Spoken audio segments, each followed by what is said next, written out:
नमस्कार, मैं विवेकानंद और आप देख रहे हैं न्यूज फॉर नेशन। बिहार की 3 बड़ी खबरों को लेकर के हम हाजिर हैं। हम बताएंगे आपको कि बिहार विधान परिषद में क्या कुछ चला, विधानसभा में किस तरीके की गतिविधि रही। तो शुरुआत करते हैं कि नीतीश सरकार की एक बार फिर से जमकर खिंचाई हुई है। विधानसभा में न सिर्फ राजद बल्कि सहयोगी बीजेपी ने भी सरकार को पर जमकर भड़ास निकाली है। दूसरी जो खबर की हम चर्चा करेंगे कि कब्रिस्तान शमशान पर सदन में फसाद हुआ है, जेडीयू ने बड़े भाई बीजेपी का साथ नहीं दिया। और तीसरी जो बड़ी खबर है कि एक बार फिर से पशुपालन विभाग में भ्रष्टाचार के मुद्दे पर विभागीय मंत्री मुकेश सहनी घिर गए हैं। विधान परिषद में राजद के विधान पार्षद ने गंभीर आरोप लगाए हैं। खबर की शुरुआत नीतीश सरकार की खिंचाई से करेंगे। आज एक बार फिर से बिहार विधानसभा में वो स्थिति उत्पन्न हो गई जब सुशासन राज की अफसरशाही पर न सिर्फ राजद बल्कि सहयोगी यूं कहें कि सरकार में बड़े भाई की भूमिका वाली बीजेपी के विधायकों ने गंभीर सवाल खड़े किए हैं।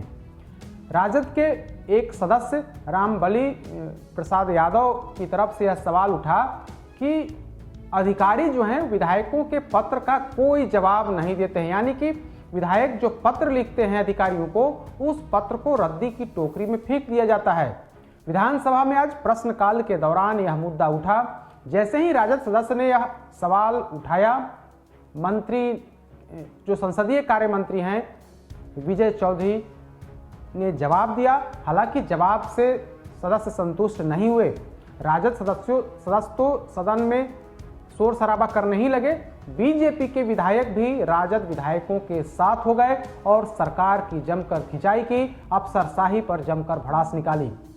राजद की तरफ से भाई वीरेंद्र से लेकर ललित यादव समेत जो अन्य विधायक थे, उन लोगों ने कहा कि बिहार में अफसर के आगे विधायकों के पत्र का कोई वजूद नहीं है। विधायक पत्र लिखते रह जाते हैं लेकिन उसका कोई जवाब नहीं दिया जाता है। इस पर विजय सिन्हा जो संसदीय कार्य मंत्री हैं, उन्होंने कहा कि अगर आपके पास ऐसी कोई जानकारी है तो आप सदन हमें अवगत कराएं, निश्चित तौर पर सरकार कार्रवाई करेगी। जहां तक विधायकों के पत्र पर जवाब का सवाल है तो इस संबंध में मुख्य सचिव और सामान्य प्रशासन विभाग की तरफ से स्पष्ट गाइडलाइन सभी अधिकारियों के लिए जारी किया हुआ है कि अगर सदस्य विधान पार्षद या विधायक फिर या सांसद अगर पत्राचार करते हैं तो 15 दिनों में उस पत्र के संबंध में पावती रसीद को लेकर के जानकारी और अगले 15 दिनों में उस पत्र पर क्या एक्शन हुआ इस संबंध में जानकारी देनी है।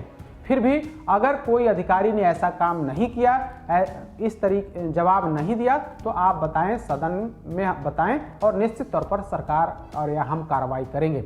लेकिन विजय चौधरी के इस जवाब के बाद राजद सदस्य तो संतुष्ट नहीं हुए, बीजेपी विधायक भी खड़े होकर के साफ तौर पर कहा कि विधायकों के पत्र का जवाब नहीं दिया जाता है। बीजेपी के वरिष्ठ नेता और पूर्व मंत्री नीतीश मिश्रा सबसे पहले खड़े हुए। उन्होंने कहा कि यह पूरी तरीके से गलत है। विधायकों के पत्र का जवाब अधिकारियों की तरफ से नहीं आती है। उन्होंने अपने पर हवाला दिया और कहा कि मेरे 106 पत्र का जवाब अब तक सचिवालय से लेकर जो जिला प्रशासन है उनके अधिकारियों ने नहीं दिया है। 106 पत्रों का उन्होंने उल्लेख किया और कहा कि एक तरफ आप कहते हैं कि मुख्य सचिव और सामान्य प्रशासन के अपर मुख्य सचिव के तरफ से गाइडलाइन जारी है, वाकई में गाइडलाइन जारी है, लेकिन उस गाइडलाइन का, उस निर्देश का आपके अधिकारी पालन नहीं करते हैं। नीतीश मिश्रा के इस सवाल के बाद बीजेपी के संजय सरावगी समेत कई अन्य विधायक खड़े हो गए और कहा कि निश्चित तौर पर यह गंभीर मुद्दा है और सरकार इस पर संज्ञान ले। सरकार गाइडलाइन पर गाइडलाइन जारी करती है लेकिन उस पर अमल नहीं करते हैं अधिकारी मनमानी करते हैं। विधायकों के पत्र का कोई वजूद नहीं होता है। हम पत्र लिखते रह जाते हैं लेकिन उसका जवाब नहीं आता है। सरकार पूरी तरीके से कटघरे में खड़ी हो गई। इसके बाद विजय चौधरी जो संसदीय कार्य मंत्री हैं, उनकी तरफ से कहा गया कि निश्चित तौर पर सरकार के तरफ से समय समय पर गाइडलाइन जारी होता है। सरकार का वह गाइडलाइन ही निर्देश है और अधिकारियों को हर हाल में पालन करना है। जब मामला बढ़ने लगा, सत्ता पक्ष और विपक्ष दोनों साथ हो गए, इसके बाद स्पीकर विजय सिन्हा ने कहा कि निश्चित तौर पर यह गंभीर मामला है और इस मामले की समीक्षा के बाद और जो विधानसभा की एक कमेटी बनेगी, प्रोटोकॉल कमेटी, उस कमेटी इन तमाम मामलों को देखेगी। वहीं सरकार को भी उन्होंने निर्देशित किया कि इस मामले में संज्ञान लें और अधिकारियों को आवश्यक निर्देश दें। तो एक बार फिर से बिहार विधानसभा में सरकार की भारी किरकिरी हुई। किरकिरी अफसरशाही को लेकर के ही हुई। आज कोई पहली दफे अफसरशाही पर सरकार की किरकिरी नहीं हुई है, बल्कि कुछ दिन पहले ही एक बार फिर से नीतीश सरकार की जमकर खिंचाई की गई थी। उस समय बिंदु था कि उद्घाटन और शिलान्यास कार्यक्रम में स्थानीय विधायकों को तवज्जो नहीं दी जाती है, स्थानीय विधायकों को आमंत्रित नहीं किया जाता है। अधिकारी चुपके से शिलान्यास और उद्घाटन कर लेते हैं योजनाओं का, और स्थानीय विधायक के नाते, चाहे वो सत्ता पक्ष के विधायक हों या फिर विपक्ष के विधायक हों, उन्हें जानकारी नहीं दी जाती है। तब भी संसदीय कार्य मंत्री विजय चौधरी ने कहा था कि निश्चित तौर पर स्थानीय विधायकों को आमंत्रित करना है। आसन की तरफ से विजय सिन्हा स्पीकर की तरफ से भी यह नियमन दिया गया था कि यह गंभीर मामला है और निश्चित तौर पर सरकार को इसमें संज्ञान लेने की जरूरत है। डिप्टी सीएम तारकिशोर प्रसाद ने कहा था कि जो सवाल हैं उस सवाल का सरकार ने संज्ञान लिया है और एक बार फिर से निर्देशित करने का हम काम करेंगे। तो अमूमन हर दिन ऐसा होता है जब न सिर्फ राजद बल्कि बीजेपी के विधायक सीधे तौर पर नीतीश सरकार की पोल खोलने से पीछे नहीं हटते हैं। आज एक बार फिर से वो तस्वीर दिखी विधानसभा में जब अफसरशाही को लेकर के बीजेपी विधायकों ने सीधा हमला बोला। दूसरी खबर की हम चर्चा करेंगे कि बिहार विधानसभा में आज कब्रिस्तान और शमशान की भूमि को लेकर, शमशान की घेराबंदी को लेकर के जबरदस्त हंगामा हुआ।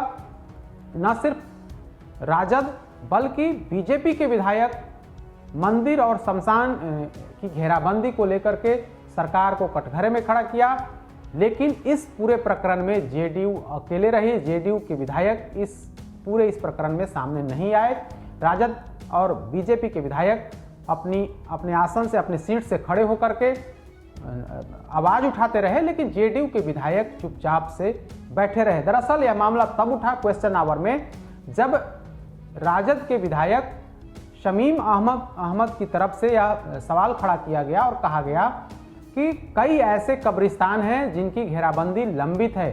सरकार की तरफ से कहा जाता है कि डीएम की अध्यक्षता में कमेटी है, वो कमेटी इस पर निर्णय लेती है कि कौन सा कब्रिस्तान की घेराबंदी अधिक जरूरी है, कौन सा कब्रिस्तान संवेदनशील है। संवेदनशील कब्रिस्तानों की घेराबंदी पहले होती है, लेकिन कई ऐसे कब्रिस्तान हैं जिनकी घेराबंदी, जिनकी चारदीवारी आवश्यक है। ऐसे में सरकार इस मामले में जो विधायक फंड है, विधायक फंड को इस कार्य के लिए अलाउ किया जाए ताकि हम लोग उस कब्रिस्तान की घेराबंदी करा सकें। राजद विधायक की तरफ से कहा गया कि पिछली बार बजट सत्र के दौरान ही सरकार की तरफ से कहा गया था कि विधायक अपने फंड से कब्रिस्तान की घेराबंदी करा सकते हैं, लेकिन इस संबंध में कोई विस्तृत गाइडलाइन जिलों को नहीं गया। इस वजह से हम लोग उस कार्य में अपना फंड नहीं दे रहे हैं, यानी कि हम लोग वो काम हम लोग नहीं करा पा रहे हैं। इसके बाद बीजेपी के जो विधायक है, कई विधायक खड़े हो गए और कहा कि न सिर्फ कब्रिस्तान बल्कि विधायक फंड से मंदिर की चारदीवारी होनी चाहिए, शमशान भूमि की चारदीवारी होनी चाहिए, क्योंकि सिर्फ कब्रिस्तान ही क्यों, हम लोग शमशान और मंदिर की चारदीवारी यानी कि विधायक फंड से हो। सरकार इस संबंध में आवश्यक कार्रवाई करे। लेकिन इस दौरान जो सबसे बड़ी बात रही कि राजद समेत पूरा विपक्ष खड़ा हो गया।